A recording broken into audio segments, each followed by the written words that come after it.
कर्म काला हो तो रुद्राक्ष की माला भी क्या करेगी।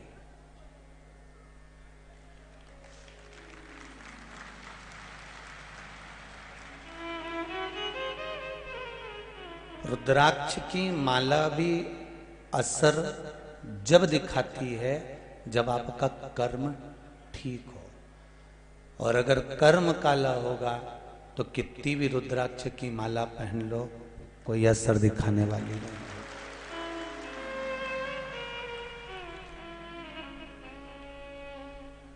भजन का असर आपके कर्म से होता है।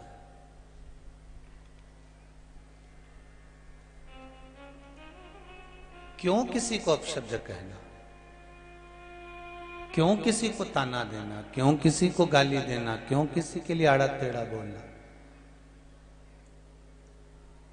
हमारे कर्म से हमारी पहचान है, और अगर कर्म हमारा ठीक है तो जगत में हमारी पहचान भी ठीक ही होगी। आपने अपने परिवार के लिए क्या करा, आपने अपने व्यापार के लिए क्या करा, आपने अपने लिए क्या करा, इससे आपकी पहचान नहीं बनेगी।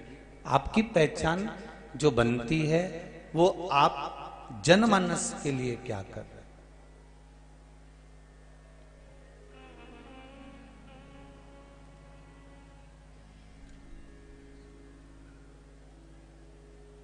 मंदिर बना देना एक अलग विषय है, मंदिर बनवा देना एक अलग विषय है, पर उस मंदिर तक भक्तों को लेकर पहुंचा देना ये एक हटकर विषय है।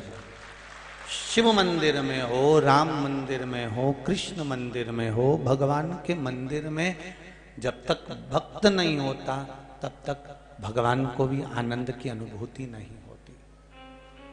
भगवान ये नहीं कहता कि आप मुझको बहुत सारा धन दीजिए, भगवान ये नहीं कहता कि आप मुझको बहुत सारी दौलत दीजिए, भगवान ये नहीं कहता कि मुझे बहुत सारी संपदा दीजिए। भगवान तो इतना कहता है कि तू 2 क्षण, 2 पल के लिए, 2 घड़ी के लिए, 2 क्षण के लिए मेरे पास आ जा, बस उतना बहुत।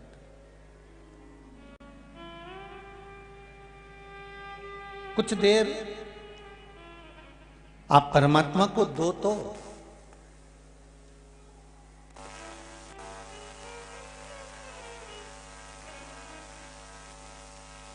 कुछ देर आप परमात्मा को देने का प्रयास तो करो।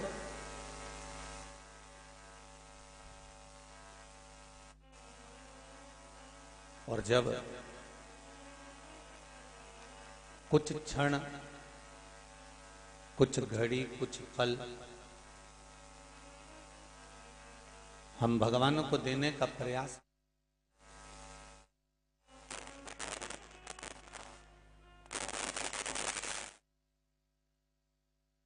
कुछ पल, कुछ घड़ी हम भगवान को जब देने का एक प्रयास करते हैं तब भगवान भी हमको कुछ ना कुछ देने का प्रयास करता ही है, वो छोड़ता नहीं है।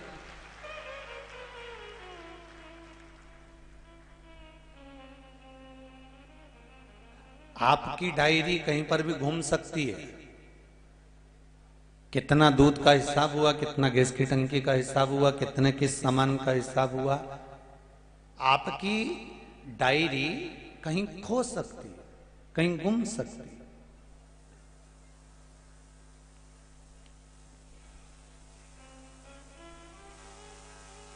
पर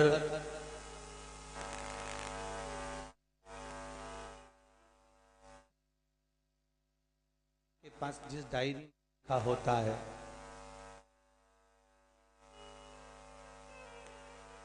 मेरे भगवान के पास में, त्रिलोकी के नाथ के पास में, त्रिपुंडधारी के पास में, भगवान विष्णु के पास में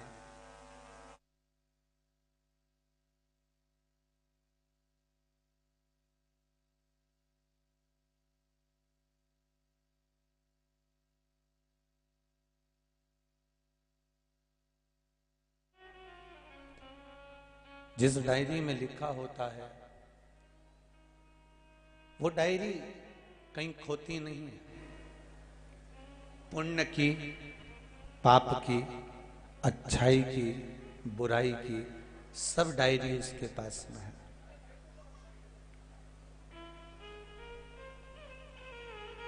एक एक हिसाब किताब उसने लिख के रखा है कि क्या देना है और क्या लेना है, कितना देना है और कितना लेना है, कितना दे दिया और कितना उससे ले लिया, सब हिसाब है उसके पास। एक बार माता पार्वती जी शिव जी को रोटी भोजन करा रही थी।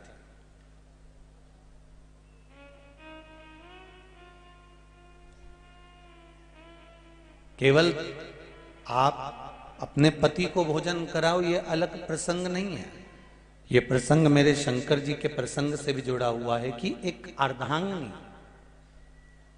एक घर की पत्नी, नारी, स्त्री जब अपने पति को भोजन कराती है तो उसकी चित्तवृत्ति में ये ज्ञात होना चाहिए कि किसने भोजन कर लिया और किसने नहीं करा।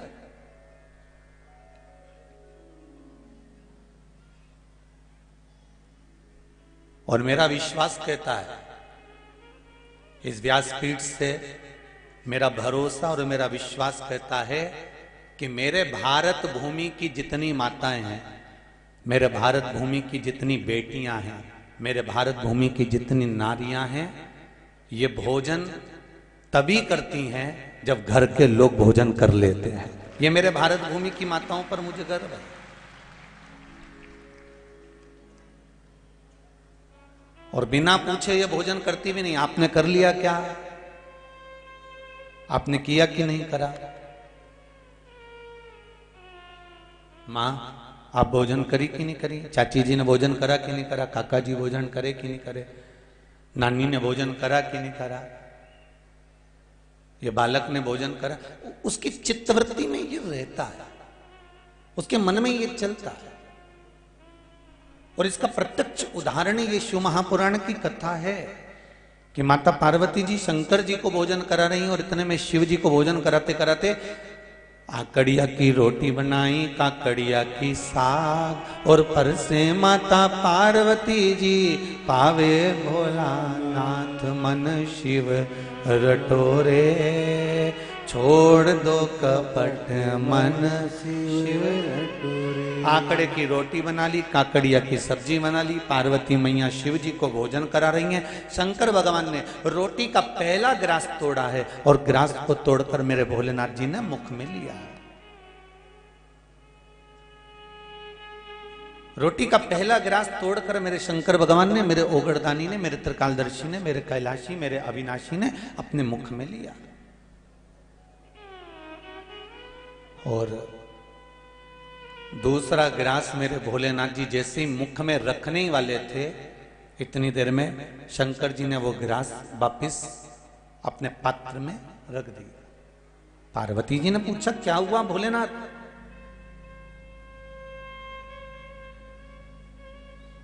आज मेरे ओगड़दानी भोजन करते करते हाथ को रोक दिए हैं,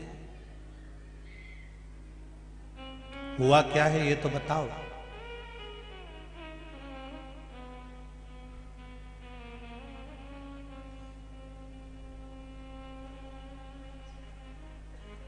करा क्या जाए?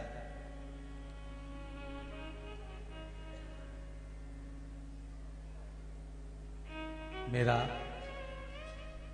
24 अवतार मंदिर समिति से निवेदन रहेगा, थोड़ा माताओं को बैठने की व्यवस्था जुटाइए। इधर के टेंट खोल दीजिए और पीछे भी जहाँ व्यवस्था हो सके वहाँ के टेंट खोल दो, जिससे सब लोग बैठ जाएं आराम से। बैठने की व्यवस्था जुटाइए। बहुत देर से माताएं खड़ी हुई हैं, उनको व्यवस्था नहीं मिल पा रही। और पुरुष वर्ग में भी जितने खड़े हैं उनको भी बैठने की व्यवस्था के लिए भले रास्ते के टेंट उन खोल दीजिए आप लोग, जिससे इन लोगों को बैठने की व्यवस्था हो जाए। एक तो आप लोग आ भी इतने रहे हो कि 3.5 लाख स्क्वायर फीट का टेंट तो तुमने पहले दिन ही भर दिया था। और दूसरे दिन दूसरा पंडाल खींच के तैयार करा, वो भी तुमने परसों के दिन कल भर दिया। अब जगह तो जगह ही है? फिर भी बाबा देव अधिदेव महादेव कृपा करे, जितने तुम टेंट में भरे हो भगवान इतना ही तुम्हें भर दे, बस इतने से निवेदन, इतना बाबा से बस निवेदन है कि भाव से भगवान की भक्ति से आपको आनंद हो। रोक दिया मेरे भोलेनाथ जी ने हाथ,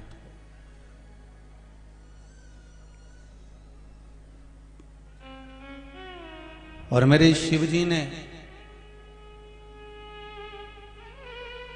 जब अपने हाथ को रोका तो पार्वती जी ने पूछ लिया, आज मेरे शंभु, आज मेरे त्रिकालदर्शी, आज मेरे कैलाशी अविनाशी शंकर, क्या बात है जो भोजन को हाथ रोक देते हैं?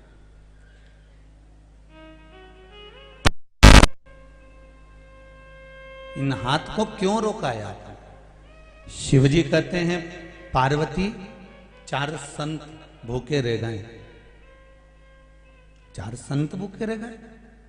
हाँ, अभी आया मैं, तुम कहां जाओगे? भगवान कहते हैं मैं भगवान विष्णु के पास जा रहा हूं, जिनका काम है भरण पोषण करना।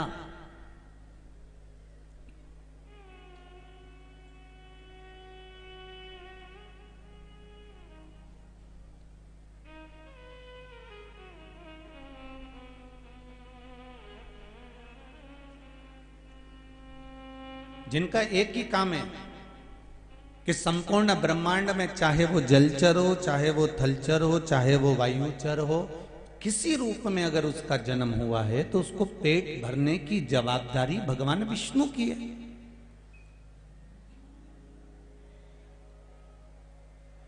ब्रह्मा जी की जवाबदारी है ये सब देखते रहना और इसका संचार करते रहना, और भगवान शिव की जवाबदारी है समय समय पर संहार करना और समय समय पर जिसको जो चीज लगती हो वो उसे प्रदान करना। संसार के किसी लेख को, व्यक्ति के भाग्य को, संसार के लेख को, तुम्हारे कर्म में कितना दुख लिखा है, कितनी तकलीफ लिखी है, कितना कष्ट लिखा है, इसको अगर पलटने की जवाबदारी किसी की है तो वो देवाधिदेव महादेव की है कि कब पलट देना।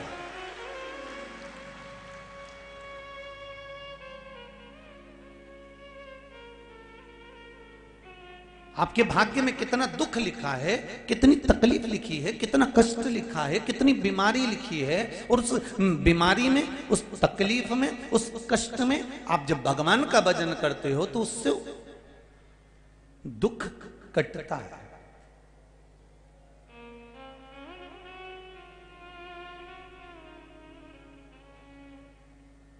महाराज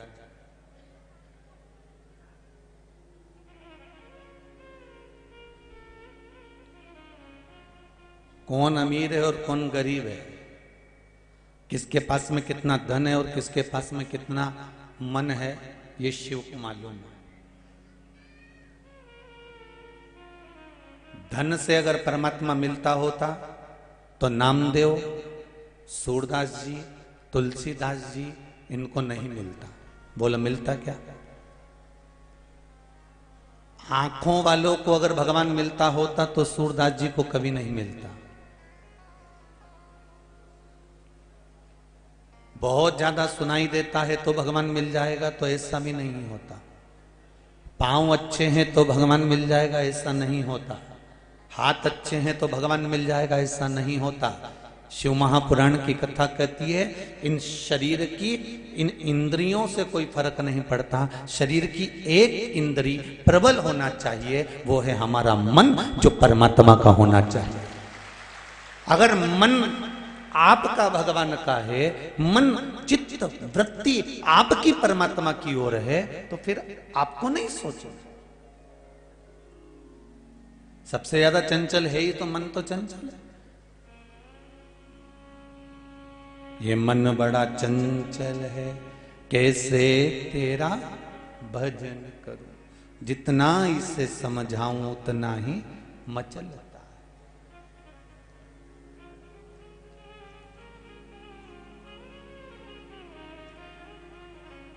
इन सारी इंद्रियों में 5 कर्म इंद्री, 5 ज्ञान इंद्री, एक मन, इन 11 इंद्रियों में सबसे ज्यादा चंचल इंद्री है मन।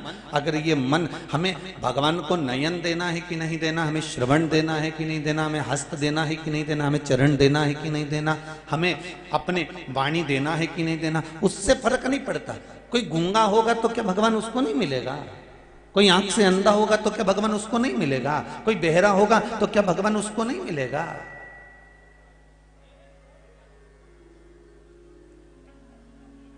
एक बेहरे की भी कथा आती है।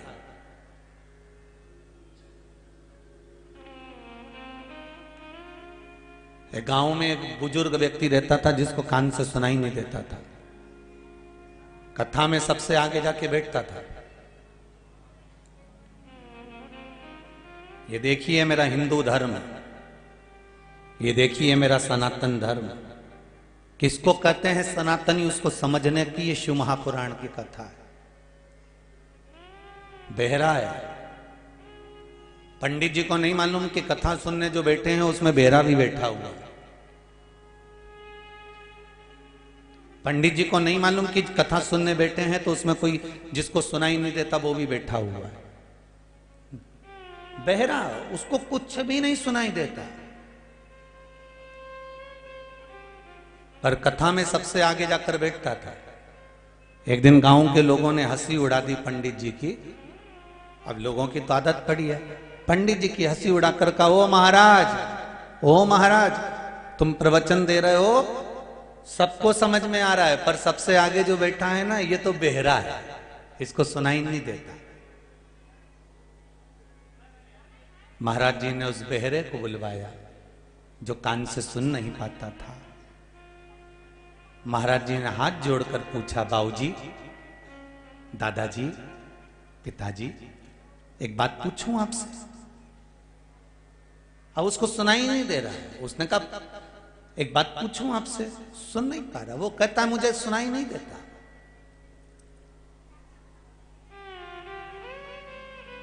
पंडित जी ने कहा, लिख कर दे दूं मैं आपको? पंडित जी ने लिख कर दिया। आपको सुनाई ही नहीं देता तो आप कथा में क्यों आते हो?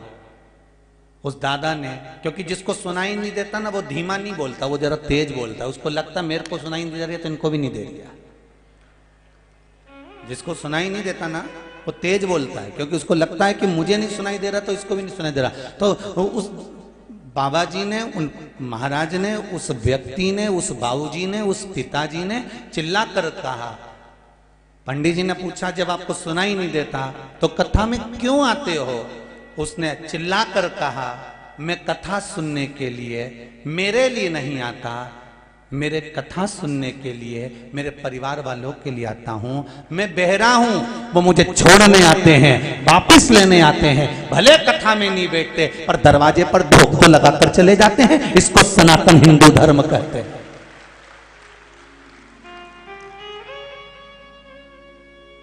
मेरा बेटा कथा में नहीं आता, मेरी बहू कथा में नहीं आती, मेरी पत्नी कथा में नहीं आती, मेरे रिश्तेदार कथा में नहीं आते, पर मैं आता हूं क्योंकि मुझे बहरा हूं, सुनाई नहीं देगा तो छोड़ने आना पड़ेगा और लेने भी आना पड़ेगा। कम से कम आने और जाने के समय पर मुझे जब लेने आएंगे, छोड़ने आएंगे, तो शिव महापुराण का, राम कथा का, भागवत कथा का मात्र उसके चरण की रज तो मिल जाएगी, उतना भी बहुत।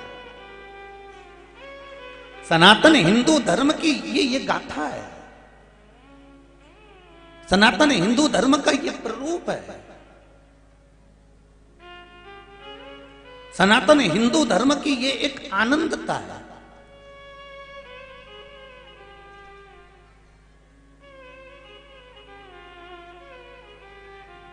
बाबा,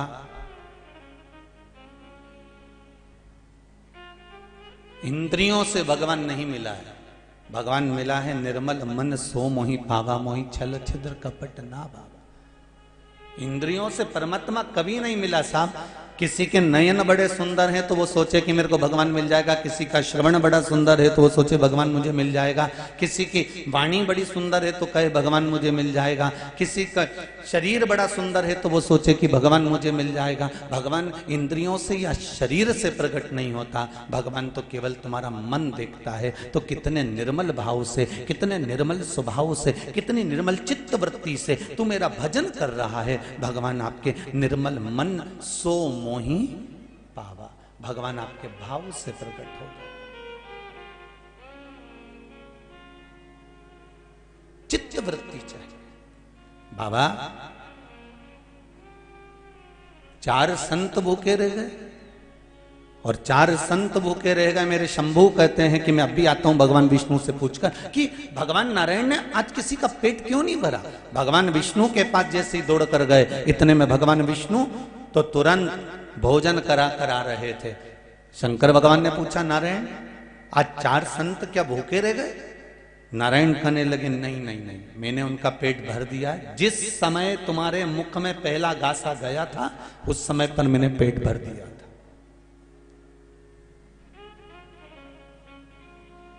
पहले गासे के समय पर मैंने पेट भर दिया। प्रभु पार्वती जी पीछे पीछे दौड़ कर गई, लक्ष्मी जी से मुलाकात हुई।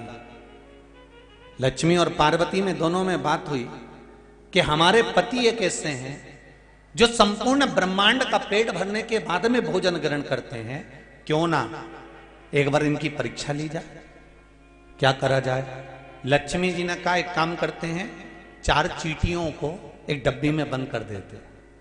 चींटियों को डब्बी में बंद करेंगे और जब चींटी भूखी रहेगी और अपन भगवान को भोजन कराएंगे। देखते हैं जरा भगवान भोजन करता है कि नहीं करता। अब 4 चींटियों को बंद कर दिया डब्बी के अंदर और भोजन भगवान के सामने लगाया। भगवान बड़े प्रेम से भोजन कर रहे हैं। भगवान शिव भी भोजन कर रहे हैं, भगवान विष्णु भी भोजन कर रहे हैं।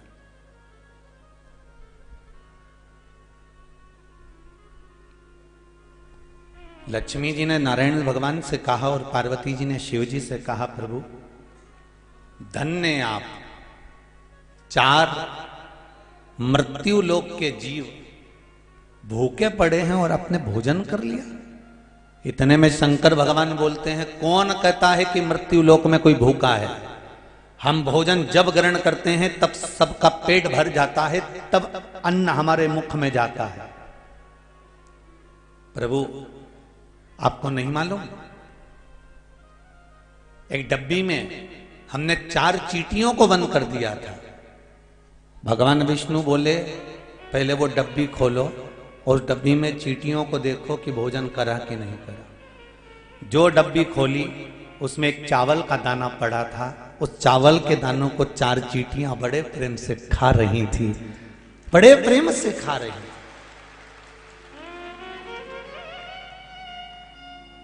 4 चींटियां बड़े प्रेम से वो भोजन ग्रहण कर रही है।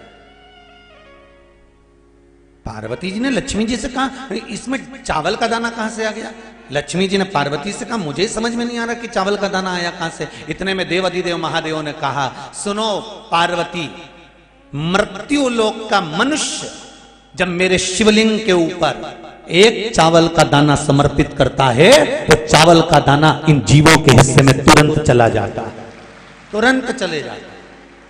आपको रोज कथा में कहते हैं, 1 लोटा पानी के 4 हिस्से हो जाते हैं। एक चावल का दाना यदि शिव को समर्पित करा उसका पुण्य बढ़ जाता है। एक बेलपत्र यदि शंकर को दी गई है तो उसका सुख बढ़ जाता है। एक पुष्प मेरे देव आदिदेव महादेव को अगर दिया गया है तो उसका आनंद बढ़ जाता है। मंदिर में और शिवालय में अंतर होता है। मंदिर में मूर्ति है, शिवालय में शंकर का शिवलिंग है। शिवलिंग और मूर्ति में अंतर होता है।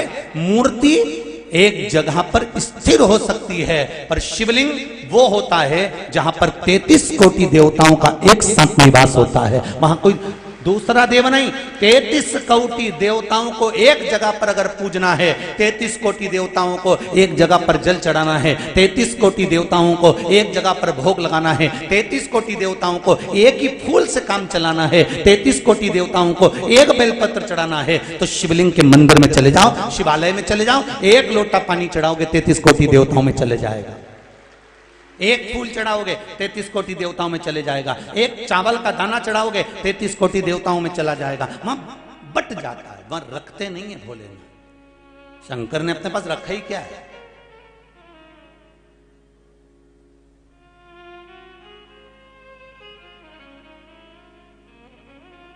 शिव अपने पास में क्या रखते हैं? जो रखा वो आपके लिए रखा। मंथन में विष निकला था, देवताओं ने विचार कर लिया कि ये विष निकला है, अगर हम इसको रखेंगे तो बर्बाद हो जाएंगे, इसलिए शिव जी के पास रखवा दिया। मेरे ओगरदानी मेरे शंकर जी के पास में वो विष रखा हुआ है। शिव कहते हैं मैं पी लूंगा पर तुम मत पीना, क्योंकि तुम पृथ्वी पर जन्म लिए हो, मृत्यु लोक में आए हो, तो मेरी औलाद हो, मेरी संतान। तुम क्यों पीना? दुनिया के लोग दूसरे को विष पिलाना चाहते हैं, पर केवल एक देव अधिदेव महादेव कैसे हैं कि खुद विष पी जाते हैं और तुम्हें अमृत पिलाने का प्रयास करते हैं। जो अमृत पिए वो देव है, और जो विष पिए वो महादेव है। देवों का भी जो देव है वो महादेव है। जो विष को धारण कर जाता है, पी जाता है, वो मेरा शंकर है, वो मेरा शिव है।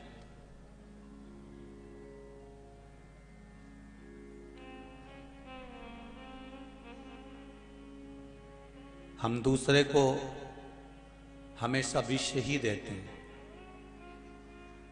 अमृत तो हम खुद पीते हैं। इसीलिए तो शिव महापुराण में प्रसाद नहीं बंटता।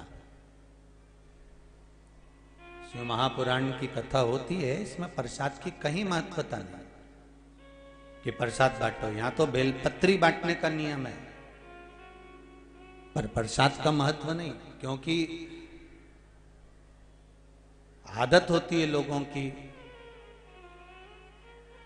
वो कहते हैं ना, सबसे ज्यादा नरक में कौन जाता है, सबसे ज्यादा नरक में कौन गिरता है, सबसे ज्यादा नरक किसको भोगना पड़ता है? तो शिव महापुराण की विद्येश्वर संहिता कहती है, जो प्रसाद बांटता है नरक उसको भोगना पड़ता है। बहुत ध्यान देना महाराज जी, नहीं तो तुम बाद में यहां से जाते जाते कहोगे कि शिवर वाला महाराज ताड़ी टेढ़ी कथा बाजता है। क्योंकि तुम जितने बैठे हो ना, तुम्हें प्रसाद बांटने का बहुत शौक है। ईमानदारी की बात तेरी जी हो, जितने यहां बैठे हो ना, और जितने आस्था चैनल पे कथा सुन रहे हो, जितने फेसबुक यूट्यूब पर सुन रहे हो, सबको प्रसाद बांटने का शौक है। पर शिव महापुराण की कथा कहती है, सबसे ज्यादा नरक में कौन जाता है? तो क्या प्रसाद बांटने वाला जाता है। सबसे ज्यादा नरक किसको भोगना पड़ता है? तो क्या प्रसाद बांटने वाले को भोगना पड़ता है। तो प्रसाद बांटने वाले को नरक क्यों भोगना पड़ता है? तो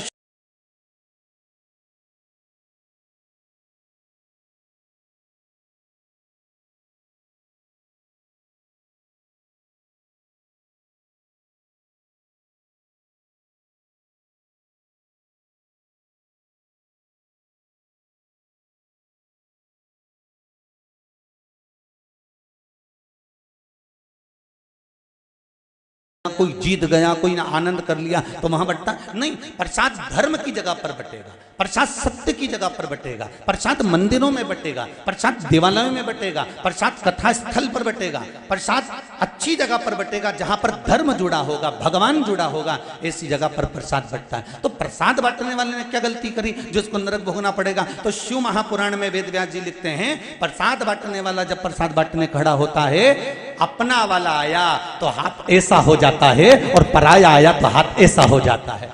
जो भगवान के दरवाजे पर खड़े होकर कपट कर जाता है, जो परमात्मा के दरवाजे पर जाकर छल कर जाता है, वो नरक भोगना पड़ता है। और कई लोग ऐसे हैं, अपनी कमला आई नहीं, और तुरंत बढ़िया जोरदार पल्लू बल्लू लाइए।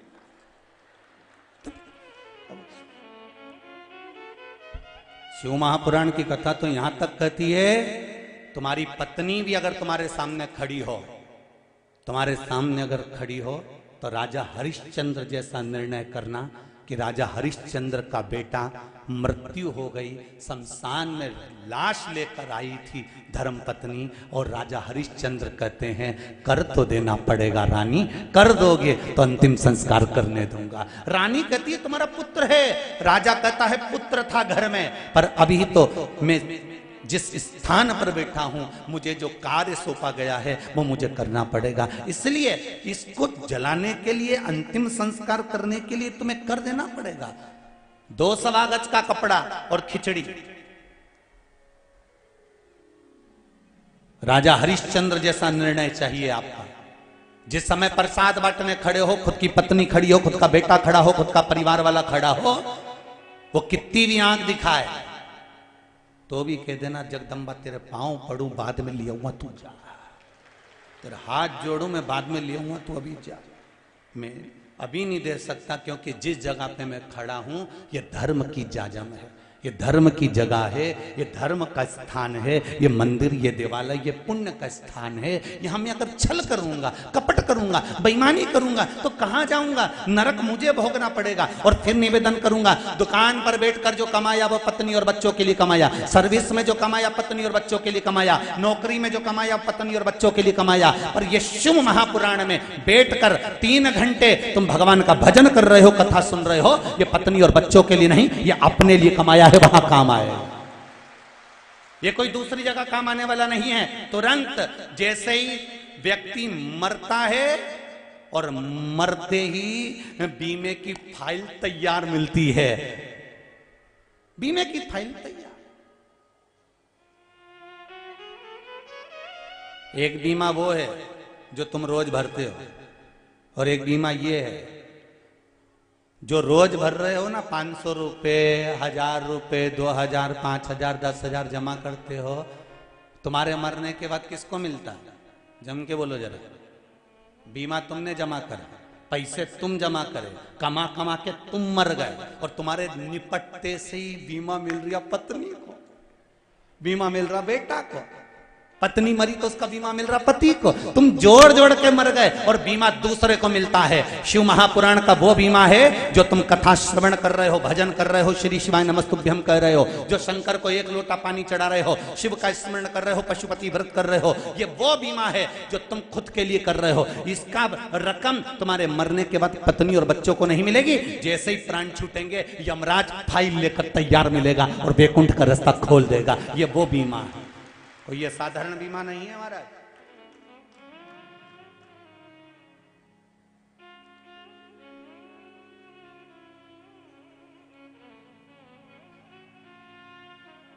अंतिम समय में भी वो साथ देगा, वो कोई दूसरा नहीं हो सकता।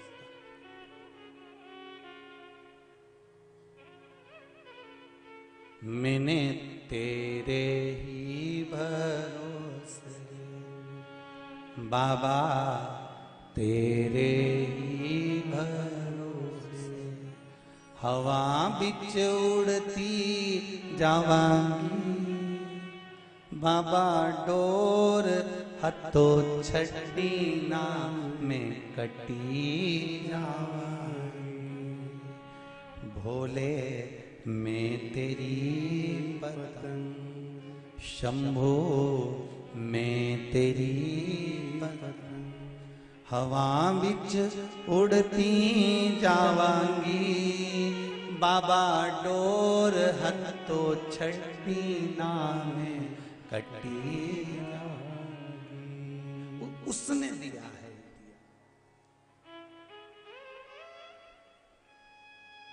एक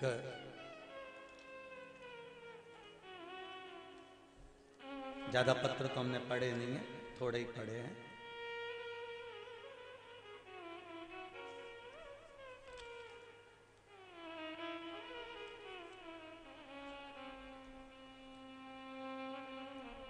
गौरव दीपक नाम है, गौरव दीपक पता है इंदौर कुलकर्णी भट्टा, कहीं बैठे हैं? गौरव दीपक जी कहीं बैठे हो तो हाथ उठाइएगा।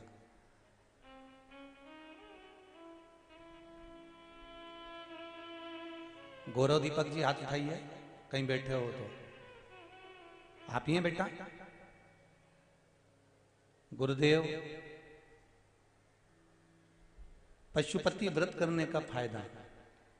मैंने भोलेनाथ से विनती करी थी, मेरी मम्मी की तबीयत ठीक नहीं थी, स्वास्थ्य बहुत ज्यादा खराब हो गया था, डॉक्टरों ने तकलीफ बता दी थी।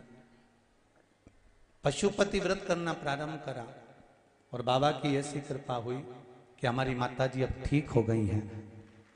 देवाधिदेव महादेव, धन्यवाद बेटा, आपने अपनी माता के लिए कुछ तो करा। जोरदार ताली बजाओ इस बालक के लिए, बहुत बहुत साधुवाद बेटी।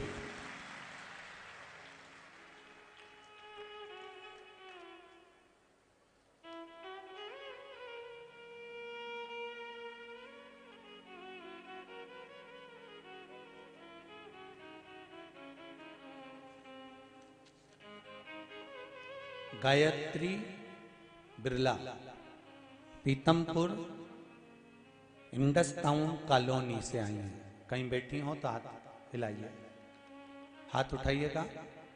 Gayatri ji Birla, Pitampura Indus town colony, कहीं बैठी हैं? बैठी हो तो हाथ उठाइएगा जरा और हाथ हिला दीजिएगा। श्री शिवाय उधर हैं क्या? हाथ हिलाओ एक बार इस तरह से। दिख गए, दिख गए। श्री शिवाय नमस्तुभ्यम।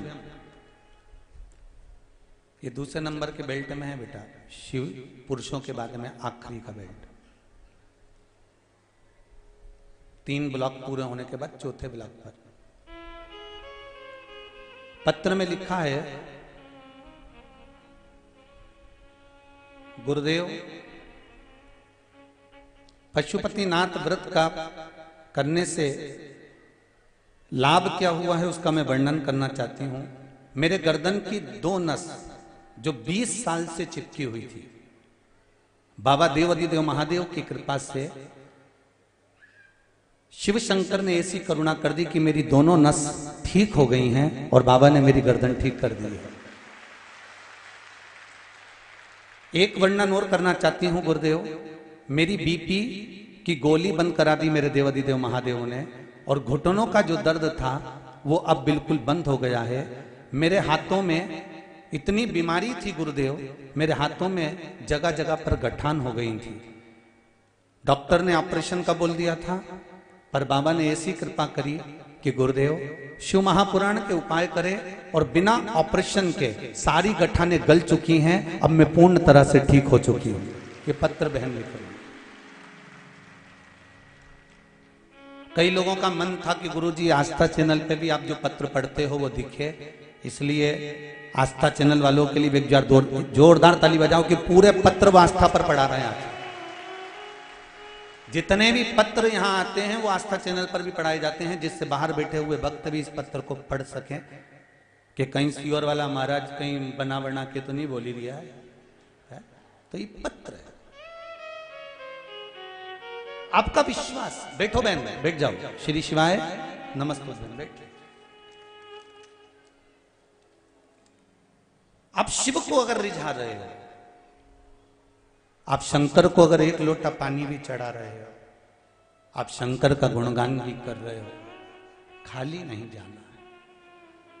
फिर सुन लो, जितने लोग जहां जहां से आए हो, 3 घंटा आपने जो देवाधिदेव महादेव को यहां दिया है ना, जिंदगी भर जो तुमने कराया, जो भी कुछ तुमने अपनी उम्र निकाली है, कोई 40 साल का हो गया, कोई 50 साल का हो गया, कोई 60 साल का हो गया, कोई 20 साल का हो गया, कोई 30 साल का हो गया, जितनी उम्र तुमने निकाल दी, उस सारी उम्र में तुम 2 साल से 3 साल से 4 साल से जो शंकर की शिव पुराण को सुनकर शंकर की पूजन में लगे हो, तुम्हारी सही उम्र तो अब चालू हुई है कि तुमने उम्र का सदुपयोग करा।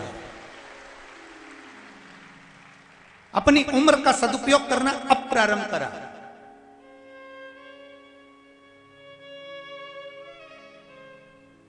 जो निकल गई वो निकल गई। हम ये नहीं कहेंगे कि तुम गाय भैंस मत संभालो रे, हम ये भी नहीं कहेंगे कि तुम खेतीबाड़ी मत करो, खूब करो दिल से। जैसे बीज बोते समय तुम दिल से बोते हो, जल डालते समय तुम जल दिल से डालते हो, पानी फेरते समय पानी दिल से फेरते हो, जो कुछ भी काम करते हो वो दिल से करते हो, तो फिर फसल भी मेरा मालिक दिल से देता है। उसी तरह शिव भजन भी दिल से करो, भगवान का भजन दिल से करो, स्मरण दिल से करो, वो दिल से देगा।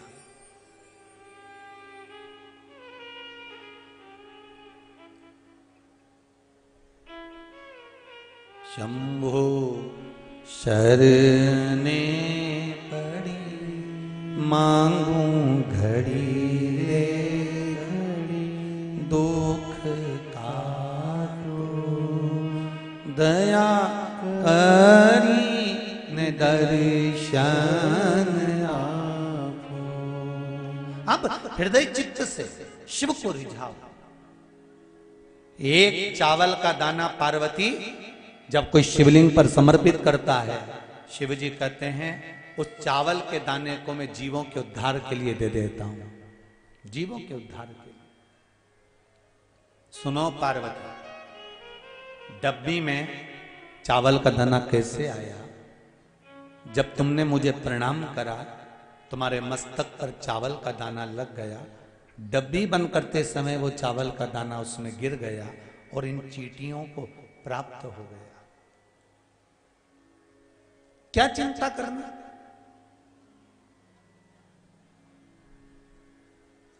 एक लाइन आती है बड़ी सुंदर, अजगर करे ना चाकरी, पंछी करे ना काज, और दास मलू का कह गए सबके दाता। जम के तो बोलो राम। ये कहावत लोग कहते रहते हैं, ये कविते लोग कहते रहते हैं, उसका कारण क्या है?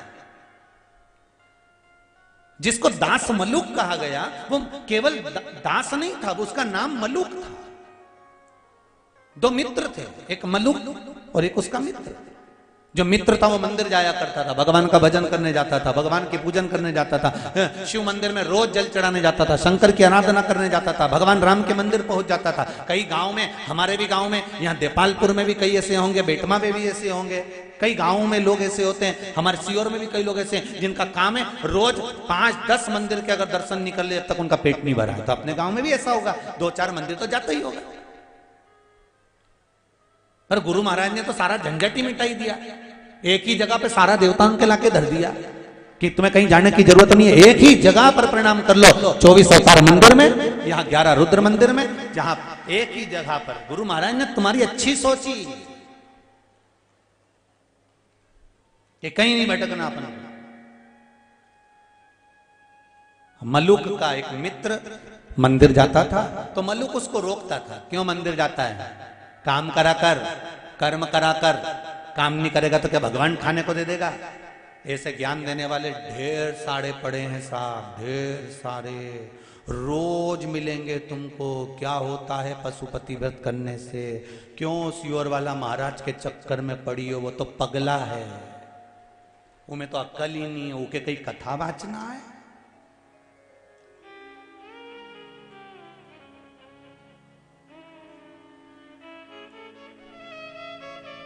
शिव पुराण तो बहुत कम बोले न, फालतू की बात ज्यादा करे, उमें कई अक्ल।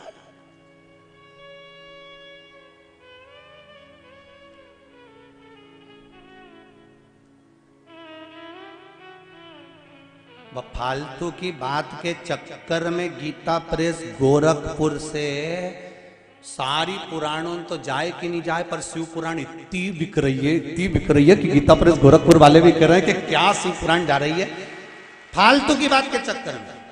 एक बार बीच में बोल दिया था कि काली मिर्ची शंकर जी को चढ़ा, वो काली मिर्ची के चक्कर में इतनी गीता प्रेस गोरखपुर की शिव पुराण उठी, इतनी उठी कि लोगों ने पढ़ पढ़ के उसमें लगे रहे कि काली मिर्ची लिखी का, काली मिर्ची लिखी का, काली मिर्ची लिखी का, ढूंढते रहे। अरे जो बोल रहे हैं वो ढूंढो तो, इसी शिव पुराण में मिलेगी। और ये कोई शिव पुराण दूसरी नहीं है, ये गीता प्रेस गोरखपुर की यही शिव पुराण जो बाँच रहे हैं वो आपके पास होना चाहिए। उसका अध्ययन करो, निकालो तुम भी बेटा।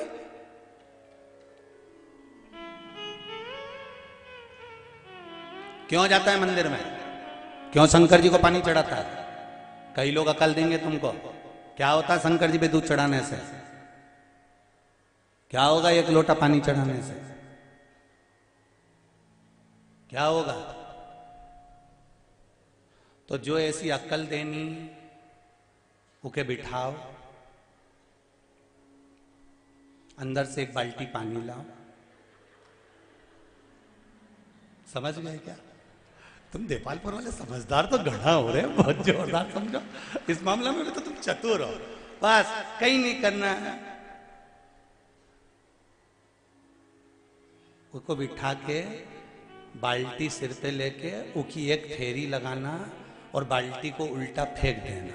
मतलब ये मर चुका है, क्योंकि पानी की परिक्रमा आखिरी में ही होती है घाट पे। समझ लो, निपट गया। क्योंकि जो हिंदू धर्म के देवताओं पर आक्षेप लगाए, हिंदू धर्म के देवताओं पर उंगली उठाए, वो हिंदू नहीं हो सकता, वो सनातनी नहीं हो सकता, वो घर में रहकर घर फोड़ने वाला हो सकता।